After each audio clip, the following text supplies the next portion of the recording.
ഉപ്പയും ഉമ്മയും ജീവിതത്തിൽ ഒരു തടസ്സമാണ് എന്ന് തോന്നുന്ന ആളുകളുണ്ടോ? ഒരു ഒരു ഒരു ശല്യമായി ഉപ്പയും ഉമ്മയും അനുഭവപ്പെടുന്ന ആരെങ്കിലും ഉണ്ടോ? ഞാൻ തീർച്ചയായും പ്രതീക്ഷിച്ചത് ഒരു കുട്ടി പോലും ആ സദസ്സിൽ നിന്ന് കൈപൊക്കൂല എന്നാണ്. ഒരു പെൺകുട്ടി കൈ പൊന്തിച്ച്. അപ്പൊ ഞാൻ അവളോട് ചോദിച്ചു, എന്താ മോളെ, ഉപ്പയും ഉമ്മയും ഒരു തടസ്സമായി, ഒരു ശല്യമായി തോന്നുന്നതിന്റെ കാരണം എന്താണ്? അവൾ പറഞ്ഞു, ഏത് സമയത്തും ഞാൻ ഉമ്മാന്റെ കൂടെ തന്നെ വേണം, എങ്ങോട്ട് പോകാനും എനിക്കൊരു ഫ്രീഡം തരൂല. ആദ്യം പറഞ്ഞ വാക്ക് പറഞ്ഞപ്പോ അങ്ങനെയൊക്കെ ചിന്തിക്കുകയും ചെയ്യുന്ന ആലോചിക്കുന്ന ആളുകൾക്ക് രണ്ടാമത്തെ വാക്ക് പറഞ്ഞപ്പോൾ കുറച്ചും കൂടി ഉണ്ടാവും, ഫ്രീഡം തരൂല എന്നൊരു അഭിപ്രായം നമുക്കുണ്ട്.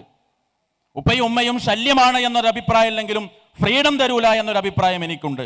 ഞാൻ അവളോട് പറഞ്ഞു, അവളോടടക്കം ആ സദസ്സിനോട് ഒന്നടങ്കം പറഞ്ഞത്, ഉപ്പയും ഉമ്മയും തരാതിരുന്ന ചില ഫ്രീഡമാണ് നമ്മളുടെ ഇന്നത്തെ ജീവിതം. ഉപ്പയും ഉമ്മയും ബോധപൂർവം നമുക്ക് തരാതിരുന്ന ചില സ്വാതന്ത്ര്യമാണ് ഇന്ന് നാം അനുഭവിക്കുന്ന ഈ ജീവിതം. എന്റെ കാരണം 2 വയസ്സായ സമയത്ത്, 2.5 വയസ്സായ സമയത്ത് ഇങ്ങനെ മെല്ലെ എഴുന്നേറ്റ് പിച്ച വെച്ച് തുടങ്ങി വീടിന്റെ പടികളിലേക്ക് എത്തുന്ന സമയത്ത് ഉമ്മ ഓടി വന്ന് ഇതിനപ്പുറത്തേക്ക് നടക്കാൻ സ്വാതന്ത്ര്യം തരാതിരുന്നപ്പോഴാണ് വീണ് നമുക്ക് ഒരപകടം പറ്റാതിരുന്നത്.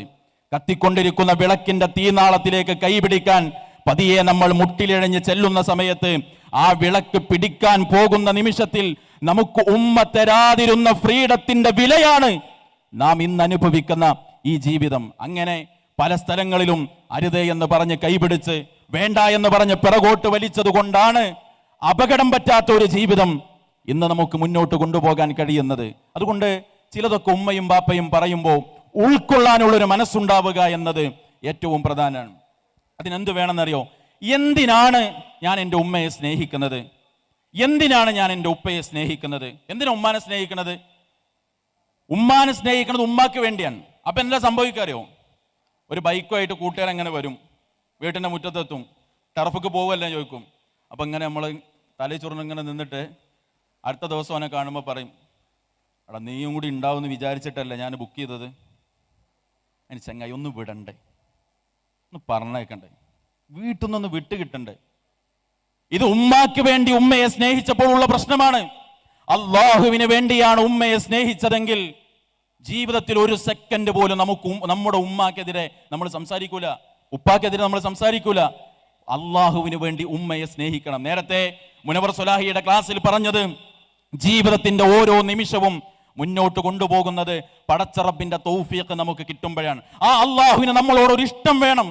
അള്ളാഹ് നമ്മളെ ഇഷ്ടപ്പെടുക, ഉമ്മ നമ്മളെ ഇഷ്ടപ്പെടുമ്പോഴാണ്. പ്രിയപ്പെട്ട കുട്ടികളെ, ശരിക്കൊന്ന് ആലോചിച്ചു നോക്കി.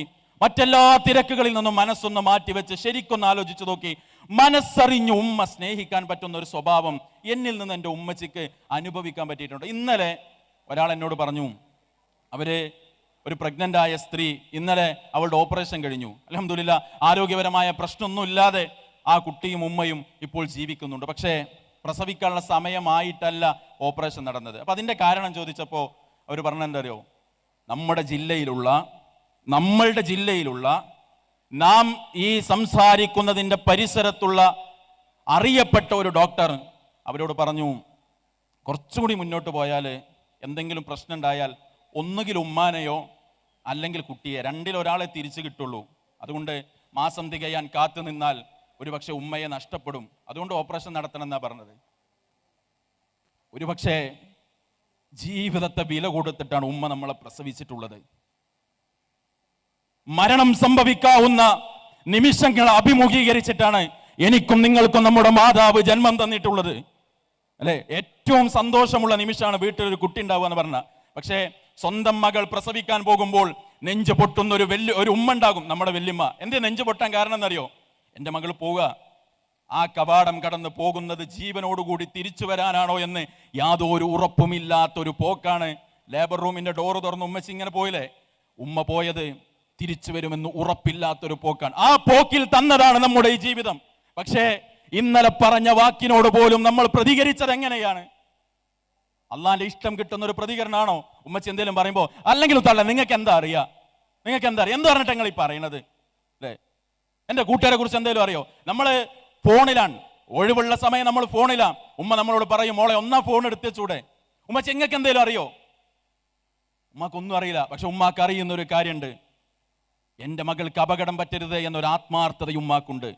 എൻ്റെ കുട്ടി പ്രയാസപ്പെടരുത് എന്നൊരു ബോധ്യം ഉമ്മാക്കുണ്ട്.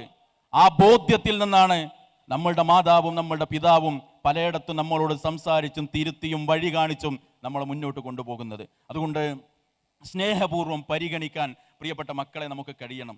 കാരുണ്യത്തിന്റെ ചിറക് താഴ്ത്തി കൊടുക്കാൻ നമുക്ക് പറ്റണം. ഉമ്മാക്കൊരു ഉറപ്പുണ്ട്. എനിക്ക് 12ാം ക്ലാസ്സിൽ പഠിക്കുന്ന ഒരു കുട്ടിയുണ്ട്. പല വാർത്തകളും പലയിടത്തുനിന്നും കേൾക്കുന്നുണ്ട്. 9ാം ക്ലാസ്സുകാരൻ കൊടുത്ത മയക്കുമരുന്നിന്റെ പേരിൽ 8ഉം 10ഉം കുട്ടികൾ അപകടത്തിൽപ്പെട്ട വാർത്ത നമ്മൾ വായിക്കുന്നുണ്ട്. എന്റെ 12ാം ക്ലാസ്സിൽ പഠിക്കുന്ന എന്റെ കുട്ടി, എനിക്ക് അപമാനമുണ്ടാക്കുന്ന ഒന്നും അവനിൽ നിന്ന് ഉണ്ടാവുകയില്ല എന്ന ഉറപ്പ് കൊടുക്കണം. കാരണം അള്ളാഹു നമ്മളോട് പറഞ്ഞ എന്താ അറിയോ? ഫലാ തൻഹർഹുമാ, ഭയപ്പെടുത്തരുത് നിങ്ങൾ. എന്താ പേടിപ്പിക്കാന്ന് പറഞ്ഞ, പ്രിയപ്പെട്ട മക്കളെ, പെൺകുട്ടികളെ, നിങ്ങളെ കുറിച്ച് ചിന്തിക്കുമ്പോൾ ഉമ്മാക്ക് ഭയം തോന്നരുത്. ഇറങ്ങിപ്പോകുന്നു 8ാം ക്ലാസ്സിലും 10ാം ക്ലാസ്സിലും 12ാം ക്ലാസ്സിലും പോകുന്ന പഠിക്കുന്ന മക്കൾ പലരുടെയും കൂടെ ഇറങ്ങിപ്പോകുമ്പോൾ നിങ്ങളുടെ ഉമ്മച്ചിക്കും ഉപ്പാക്കും ഒരു ഉറപ്പ് വേണം. എൻ്റെ മകൾ 4 ആളുടെ മുന്നിൽ തല താഴ്ത്തി നടക്കേണ്ട, ദിനവും ജമാഅത്തിന് പോകുന്ന പള്ളിയിൽ ഏതോ ഒരു സൊഫിന്റെ മൂലക്കൽ തല താഴ്ത്തി നിന്ന് നമസ്കരിച്ച് ആർക്കും കൈ കൊടുത്ത് സംസാരിച്ചൊന്ന് സലാം പറയാൻ പോലും തല പൊക്കാൻ കഴിയാത്ത അപമാനിതമാകുന്ന അവസ്ഥയിലേക്ക് എന്റെ ഉപ്പയെ ഞാൻ തള്ളിവിടില്ല എന്ന ഉറപ്പ് മാതാപിതാക്കൾക്ക് കൊടുക്കാൻ കഴിയണം. അതാ അല്ലാഹു പറഞ്ഞത്, ഫലാ തൻഹർഹുമാ, വിരട്ടരുത് നിങ്ങൾ നിങ്ങളുടെ മാതാപിതാക്കളെ. വാക്കുകൊണ്ട് മാത്രമല്ല, പെരുമാറ്റം കൊണ്ടും സ്വഭാവം കൊണ്ടും ഒന്നും ഉമ്മയും ഉപ്പയും പേടിച്ചു പോകുന്ന ഒരവസ്ഥ ഉണ്ടാകരുത്. പകരം സമാധാനം അനുഭവിക്കാൻ കഴിയണം. എൻ്റെ കുട്ടി എൻ്റെ കൂടെയുണ്ടല്ലോ, എൻ്റെ മകൻ എന്നോടൊപ്പമുണ്ടല്ലോ എന്ന ബോധ്യത്തോടുകൂടി സന്തോഷിക്കാൻ നമ്മളുടെ മാതാപിതാക്കൾക്ക് കഴിയണം. ഒരു കഥ കൂടി ഞാൻ പറയാം. നമ്മൾ പലപ്പോഴും ഉമ്മ നമ്മളോട് ഇടയ്ക്കിടയ്ക്ക് സംസാരിക്കുന്ന ഒരു വാക്കാണ്, എടാ നീ എന്ത് വേണേലും ചെയ്തോ, എത്ര വേണേലും ചെയ്തോ, പക്ഷേ 10 മാസം നിന്നെ കൊണ്ട് നടന്ന വേദന എനിക്കേ അറിയുള്ളൂ. ഉമ്മ ഇടയ്ക്ക് പറയും. നമ്മളുടെ മുന്നിൽ ഒരിക്കലും തോറ്റു തരാത്ത ഒരാളുണ്ട്, അത് നമ്മുടെ ഉപ്പയാണ്. ഒരിക്കലും നമ്മളുടെ മുന്നിൽ തോറ്റു തരില്ല ഉപ്പ. അതിൻ്റെ അർത്ഥം ഉപ്പാന്റെ മനസ്സ് വേദനിക്കുന്നില്ല എന്നല്ല. സഹോദരങ്ങളെ, എന്തെല്ലാം ചെയ്തു തന്നിട്ടാണ്, എത്ര കഷ്ടപ്പെട്ടിട്ടാണ്. നമ്മുടെ ജില്ലയിലുള്ള വളരെ ചെറിയ പ്രായത്തിലുണ്ടായിരുന്ന എൻ്റെ ഒരു ജ്യേഷ്ഠ സുഹൃത്ത്, അദ്ദേഹം ഗൾഫിൽ നിന്ന് വാട്സപ്പിൽ ഇങ്ങനെ കോൺടാക്ട് ചെയ്തപ്പോൾ പറഞ്ഞു, എനിക്കിപ്പോൾ ഒരു പ്രശ്നമുണ്ട്, ഒരു ശാരീരിക പ്രശ്നമുണ്ട്, മൂത്രം ഒഴിക്കുമ്പോൾ ബ്ലഡ് വരുന്നുണ്ട്, അതുകൊണ്ട് ഞാൻ പെട്ടെന്ന് ലീവ് എടുത്ത് നാട്ടിൽ വരും എന്ന് കോൺടാക്ട് ചെയ്ത് പറഞ്ഞ് നാട്ടിൽ വന്നു. 4 മാസം കഴിഞ്ഞിട്ട് അയാളെ കണ്ടപ്പോൾ പറഞ്ഞെന്തരോ, അതിൻ്റെ ഇടയിൽ കണ്ടു, സംസാരിച്ചു, രോഗത്തെക്കുറിച്ചൊക്കെ ചോദിച്ചു. 4 മാസം കഴിഞ്ഞ ഒരു ദിവസം അയാൾ വീണ്ടും പറഞ്ഞു, ഞാൻ തിരിച്ചു പോകാൻ. ഞാൻ അയാളോട് ചോദിച്ചു, മനുഷ്യൻ നിങ്ങൾ എന്ത് വലിയ രോഗമായിട്ടാണ് ഇങ്ങോട്ട് വന്നത്, എന്നിട്ടത് പൂർണ്ണമായി ശിഫയാണതിൻ്റെ മുമ്പ് നിങ്ങൾ തിരിച്ചു പോകേ. അതിനോട് പറഞ്ഞ എന്തറിയോ, എൻ്റെ മോള്, എൻ്റെ കുടുംബം, ഞാനിവിടെ നിന്നാൽ എങ്ങനെ അവരെ മുന്നോട്ട് കൊണ്ടുപോകും? നമ്മൾ ചോദിക്കണം, ഉപ്പച്ചി എന്തെല്ലാം വേദനകളുള്ള ജോലി ചെയ്തിട്ടാണ് പാതിരാത്രിയിൽ കയറി വന്നത് എന്ന് നമ്മൾ അറിയണം. അപ്പം എന്താ അറിയോ, നമ്മുടെ ആവശ്യങ്ങളുടെ ലിസ്റ്റ് ചുരുങ്ങും, നമ്മളുടെ ചോദ്യങ്ങളുടെ എണ്ണം ചുരുങ്ങും. നമുക്കുള്ളൊരു ചിന്ത എന്താ അറിയോ, എന്ത് ചോദിച്ചാലും തരൂല, ഒന്നിനും അനുവദിക്കൂല, എങ്ങോട്ടും വിടൂല, ഒരു പൈസയും തരൂല. ഉപ്പച്ചി എങ്ങനെയാണ് ഇന്നലത്തെ ഫീസ് തന്നതെന്നോ, ആ യാത്രക്ക് അവസാനം ഞാൻ ചോദിച്ച് അവസാനം എനിക്ക് അനുവാദം തന്നപ്പോ ഉപ്പ എങ്ങനെയാണ് ആ കാശ പറഞ്ഞ സമയത്ത് എൻ്റെ കയ്യിലേക്ക് എത്തിച്ചു തന്നത് എന്ന് നമ്മൾ അറിയണം. അതിന് ഉയരെ നീളമുള്ള ബിൽഡിങ്ങിന്റെ മുകളിൽ തൂങ്ങിപ്പിടിച്ച് ജോലി ചെയ്തതിന്റെ വേദനയുണ്ടാകും. അതിന് കൊള്ളുന്ന വെയിലും മഴയും വകവെക്കാത്ത അധ്വാനമുണ്ടാകും അതിൻ്റെ പിന്നിൽ. മേലുദ്യോഗസ്ഥന്റെ വായിൽ നിന്ന് അനർഹമായി കേട്ട കുറെ വാക്കുകളുടെ വേദനയുണ്ടാകും അതിൻ്റെ പിന്നിൽ. പാതിരാത്രികളിൽ ദീർഘമായ സമയം ഉറക്കമൊഴിച്ച അധ്വാനത്തിന്റെ കഷ്ടപ്പാടുണ്ടാകും അതിൻ്റെ പിന്നിൽ. വീട്ടിലേക്ക് വരണം, ഉമ്മയുടെ അടുത്തേക്ക് എത്തണം, മക്കളെ കാണണം, ഞാൻ അധ്വാനിച്ചുണ്ടാക്കിയ പുതിയ വീട്ടിൽ എനിക്ക് ഒരു രാവെങ്കിലും ഉറങ്ങണം എന്ന് ചിന്തിച്ചിട്ടും ലീവ് കിട്ടാതെ നീണ്ടുപോയ പ്രവാസത്തിന്റെ വേദനയുണ്ടാകും നമുക്ക് തന്ന പണത്തിന്റെ പിന്നിൽ. അതിന് നന്ദി പറയാൻ പറ്റണം. അതിനൊരു കഥ നമ്മൾ മനസ്സിൽ കുത്തുവെക്കണം. ഫളൽ ബിൻ യഹ്യ എന്നൊരു വ്യക്തി, ഫളൽ മകനാണ്, യഹ്യ പിതാവാണ്. രണ്ടുപേരെയും അന്നത്തെ ഭരണാധികാരി ജയിലിലടച്ചിട്ട് മകൻ അറിയാ, ഉപ്പാക്ക് ഒളു എടുക്കണമെങ്കിൽ ചൂടുവെള്ളം വേണം. അപ്പൊ മകൻ എന്താ ഇതറിയോ, ജയിലിന്റെ മുറ്റത്ത് വിറക് കൂട്ടിയിട്ട് കത്തിച്ച് അതിൻ്റെ പുറത്ത് പാത്രം വെച്ച് വെള്ളം ഇങ്ങനെ ചൂടാക്കുക. അപ്പൊ ജയിലിലെ അധികാരികൾ വന്നിട്ട് ആ വിറക് തട്ടി തീ അണച്ചു, ഇതിവിടെ പറ്റൂല എന്ന് പറഞ്ഞ്. ആ മകൻ ആ പാത്രം എടുത്ത് ഒരു ചിമ്മിണി വിളക്ക് കത്തിച്ച് അതിൻ്റെ മുകളിൽ ആ തീനാളത്തിന്റെ മുന്നിൽ ആ പാത്രം പിടിച്ചിരുന്നു. അവരാ വിളക്കണച്ചു. അന്ന് ഫളൽ ചെയ്തൊരു പണിയുണ്ട്. ഉപ്പാക്ക് വേണ്ടി ഒളു എടുക്കാൻ വെച്ച വെള്ളപ്പാത്രം നെഞ്ചിലേക്ക് ഇങ്ങനെ ചേർത്ത് പിടിച്ചിട്ടേ നേരം വെളുക്കുവോളം ഉണർന്നിരുന്നിട്ട് ഫളൽ പറഞ്ഞു, എൻ്റെ ശരീരത്തിൻ്റെ ചൂട് പറ്റിയിട്ടെങ്ങാനും ഈ പാത്രത്തിലെ വെള്ളം ചൂടായാൽ സുബഹിക്ക് എൻ്റെ ഉപ്പച്ചിക്ക് അതുകൊണ്ട് ഒതു എടുക്കാലോ. ഉപ്പാക്ക് വേണ്ടി മനസ്സിൽ തട്ടി ചെയ്തു കൊടുത്ത് എത്ര നന്മകൾ നമ്മുടെ മനസ്സിൽ വരുന്നുണ്ട്. അതുകൊണ്ട് ഇന്ന് നമ്മൾ ചെയ്യേണ്ടത് എന്താ അറിയോ? നേരെ ടീൻ സ്പേസ് കഴിഞ്ഞ് ചെന്നിട്ടേ, ഞാൻ എൻ്റെ ജീവിതത്തിൽ ആദ്യമായി മാതാപിതാക്കൾ എന്ന വിഷയം അവതരിപ്പിച്ചത് കണ്ണൂർ ജില്ലയുടെ ഹൈസക്കിലാണ്. നിങ്ങളുടെ പ്രായമുള്ള കുട്ടികൾ. അന്ന് ഞാൻ അവരോട് പറഞ്ഞൊരു വാക്ക് നിങ്ങളോടും പറയാം. ഇന്ന് ചെന്നിട്ട് ഉമ്മച്ചിൻ്റെ കൈ ചേർത്ത് പിടിച്ചിട്ട് പറയണം, ഉമ്മ എന്തെങ്കിലും ഒരു തെറ്റ് എൻ്റെ അടുത്തുനിന്ന് വന്നിട്ടുണ്ടെങ്കിൽ ഉമ്മച്ചി എനിക്ക് പുറത്തു തരണം. അതിന് ഉമ്മ തരുന്നൊരു മറുപടി ഉണ്ട്. അവിടെ എൻ്റെ സംസാരം കഴിഞ്ഞപ്പോൾ നിങ്ങളുടെ പ്രായമുള്ളൊരു കുട്ടി വൈകുന്നേരം എനിക്കൊരു വാട്സപ്പ് മെസ്സേജ് അയച്ചു. എന്ന് പറഞ്ഞു, ഉസ്താദേ നിങ്ങൾ പറഞ്ഞ പോലെ ഞാൻ എൻ്റെ ഉമ്മാൻ്റെ അടുത്ത് ചെന്നിട്ട്, ഉമ്മച്ചിയെ ഞാൻ എന്തെങ്കിലും ചെയ്ത് പോയിട്ടുണ്ടെങ്കിൽ വാക്കാലോ പ്രവൃത്തിയാലോ എൻ്റെ ഉമ്മാക്ക് വേദനയുള്ള എന്തെങ്കിലും എൻ്റെ അടുത്തൊന്ന് പറ്റിയിട്ടുണ്ടെങ്കിൽ ഉമ്മ എനിക്കത് പുറത്തു തരണം. അന്ന് ഉമ്മ പറഞ്ഞു, ആ മകനെ ചേർത്ത് പിടിച്ചിട്ട്, മോനെ മാപ്പ് പറയാൻ മാത്രമുള്ള ഒരു തെറ്റും എൻ്റെ കുട്ടി എന്നോട് ചെയ്തിട്ടില്ല. അത് നമ്മുടെ ഉമ്മയുടെ വിശാലമായ മനസ്സാണ്. സഹോദരങ്ങളെ, ആ മനസ്സ് കിട്ടിയിട്ട് ജീവിതത്തിന് മുന്നോട്ട് പോകുമ്പോൾ കിട്ടുന്ന ഒരു വല്ലാത്ത വിജയമുണ്ട്. ഉമ്മച്ചിൻ്റെ പ്രാർത്ഥന അല്ലേ? ആലോചിച്ച് നോക്കി, രോഗിയായി കിടക്കുന്ന ഉമ്മ, നമ്മൾ സ്കൂൾക്ക് പോകുക, ഉമ്മാൻ്റെ അടുത്ത് ചെന്നിട്ട് ചുളിഞ്ഞു തുടങ്ങിയ ഉമ്മാൻ്റെ ശരീരത്തിൽ കൈവച്ച്, ഉമ്മച്ചിയെ ഞാൻ സ്കൂൾക്ക് പോകുക, അള്ളാഹു ഷിഫയാക്കി തരും, ഞാൻ വേഗം വരും. വേദനിക്കുന്ന ഉമ്മാൻ്റെ ശരീരത്തിനും തടവി പ്രാർത്ഥിച്ചിട്ട് ഉമ്മാക്ക് അപ്പൂ കഴിക്കേണ്ട മെഡിസിൻ ഒന്ന് എടുത്ത് ഒരു ഗ്ലാസ് വെള്ളവും കൈ കൊടുത്തിട്ട്, ഉമ്മച്ചി ഇനി ഞാൻ പോട്ടെ, എന്നെ കൊണ്ട് പറ്റണതൊക്കെ ഞാൻ ചെയ്തു വെച്ചിട്ടുണ്ട് എന്ന് പറഞ്ഞ് ഇറങ്ങിപ്പോകുമ്പോൾ, നമ്മൾ ഇറങ്ങുമ്പോൾ ആ മനസ്സിൽ നിന്ന് ഉയരുന്നൊരു പ്രാർത്ഥനയുണ്ട്. പടച്ചോനെ, എൻ്റെ കുട്ടി, അവൻ്റെ പ്രായമുള്ള അവളുടെ പ്രായമുള്ള അനേകം കുട്ടികൾ വഴിവിട്ട് ജീവിക്കുന്ന ഒരു കാലത്ത് ഒരു ഉമ്മയെ എങ്ങനെ പരിഗണിക്കണമെന്നതിൻ്റെ ഉത്തമ മാതൃകയാണ് എൻ്റെ മകൻ. അതുകൊണ്ട് ഉമ്മ എങ്ങനെ ഉമ്മയെ സ്നേഹിക്കണം, ഉപ്പയെ സ്നേഹിക്കണം എന്ന് മനസ്സിലാക്കി എൻ്റെ മകന് പടച്ചോനെ നീ പുറത്തു കൊടുക്കണേ. അവൻ്റെ ജീവിതത്തിലെ എല്ലാ കാര്യങ്ങളിലും നീ നന്മ കൊടുക്കണേ. അവൻ്റെ ജീവിതത്തിൽ അവൻ ഉയർച്ചകളും വളർച്ചകളും വിജയങ്ങളും നൽകണേ എന്ന മനസ്സിൽ തട്ടുന്ന ഉമ്മയുടെ പ്രാർത്ഥന, ലോകത്തിന്റെ സൃഷ്ടാവ് ആ പ്രാർത്ഥനയെ സ്വീകരിക്കും തടസ്സങ്ങളില്ലാതെ എന്നാണ് മുഹമ്മദ് മുസ്തഫ സല്ലല്ലാഹു അലൈഹി വസല്ലമ പറഞ്ഞത്. ആ പ്രാർത്ഥന കിട്ടണം നമുക്ക്.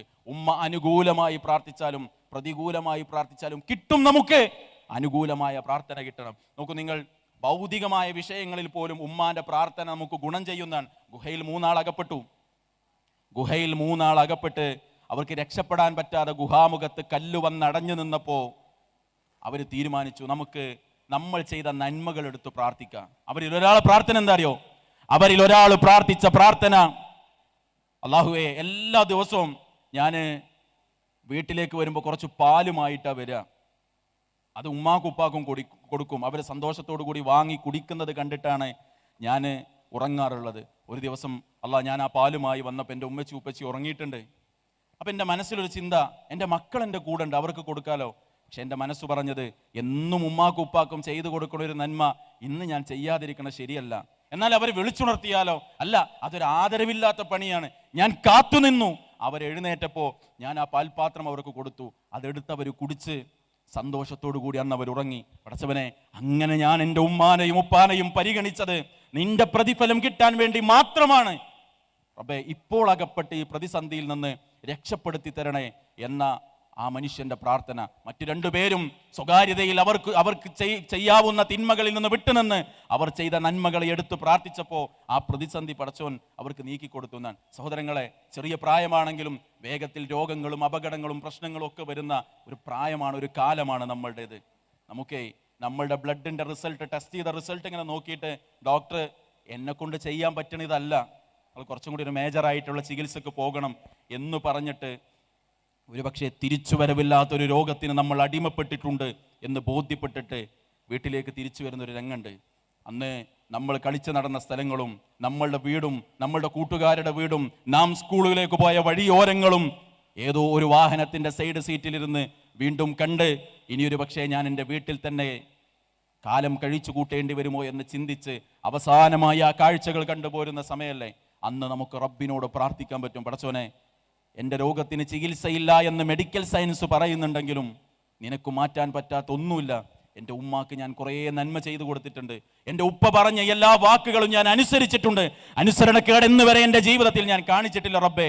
അതുകൊണ്ട് എൻ്റെ ഈ പ്രയാസം നീക്കിത്തരണേ എന്ന് പ്രാർത്ഥിക്കാനുള്ള കൈമുതലാണ് നമ്മളുടെ മാതാപിതാക്കൾ എന്ന തിരിച്ചറിവോടുകൂടി ഇന്നു ചെന്ന് നമ്മൾ ചെയ്ത എല്ലാ പ്രയാസങ്ങൾക്കും, നമ്മളിൽ നിന്നുണ്ടായ എല്ലാ തരം വേദനകൾക്കും അവരോട് പുറത്തു തരാൻ പറഞ്ഞ്, ഉമ്മച്ചിയെ എനിക്ക് വേണ്ടി നിങ്ങൾ പ്രാർത്ഥിക്കണം, ഇനി ഇൻഷാ അല്ലാഹ് നിങ്ങൾ വിചാരിക്കുന്ന ഒരു നല്ല മകനായി മകളായി ഞാൻ ജീവിക്കുമെന്ന് ഉറപ്പ് കൊടുക്കാൻ നമുക്ക് സാധിച്ചാൽ അതിൻ്റെ വിജയം ഇഹത്തിലും പരത്തിലും നമുക്ക് അനുഭവിക്കാൻ കഴിയും. അള്ളാഹു തൗഫീഖ് നൽകി അനുഗ്രഹിക്കുമാറാകട്ടെ.